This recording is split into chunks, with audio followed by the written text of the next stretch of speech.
Hello and welcome to PayrollHero Singapore Scoop. This week in F&B Singapore, restaurant booking website Chope raises $8 million in funding. Durians are being sold online. And should we be paying for tap water in restaurants? Stay tuned.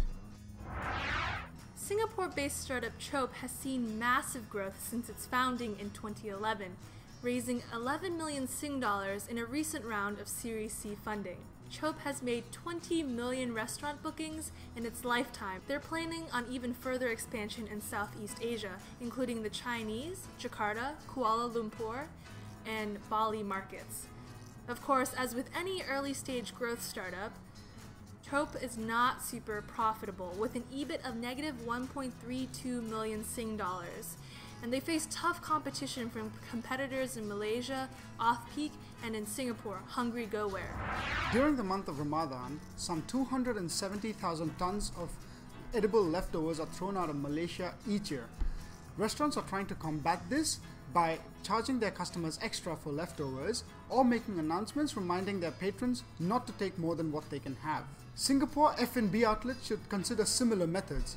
Each person in Singapore generated on an average 130 kilograms of food waste in 2011, according to the National Environmental Agency. Durian season is in full swing and the prices are as low as they could possibly get because of the beginning of harvest season in Malaysia. So durian lovers, go get your durians now. In other durian news, there is now an e-commerce platform solely devoted towards selling durians. That's right. This Geylang-based store called Wonderful Durians has set up an online website so that people can make durian purchases. The best part is, if you make durian purchases over $300, they help you set up, wait for it, a durian party. Anyway, there are obviously skeptics to this whole online durian affair because, they're wondering about the quality and freshness of these durians, especially since you can't give them back like you would give shoes or vacuum cleaners. So I guess it still remains to be seen what happens to this online durian marketplace. According to a recent Straits Times poll with over 1,700 respondents, 85% said they would not pay for tap water. About 10% of restaurants now charge for tap water, ranging anywhere from 30 to 80 cents. Since it's SG50, the 2015 Singapore Food Festival will be a special one indeed. This year's theme will be focused on honoring Singapore's food heritage, as well as welcoming a new generation of chefs. This festival will be held from 17th July to 2nd August at various locations. Get ready to indulge your foodie hearts.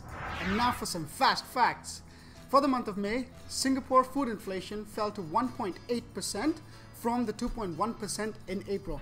The sharp rise in prices for restaurant meals was offset by the slower rise in non-cooked food prices. Did you know Singapore ranks 6th in the world and 2nd in Asia for the most expensive beer? Thanks for watching. See you next week at PayrollHero Singapore Scoop.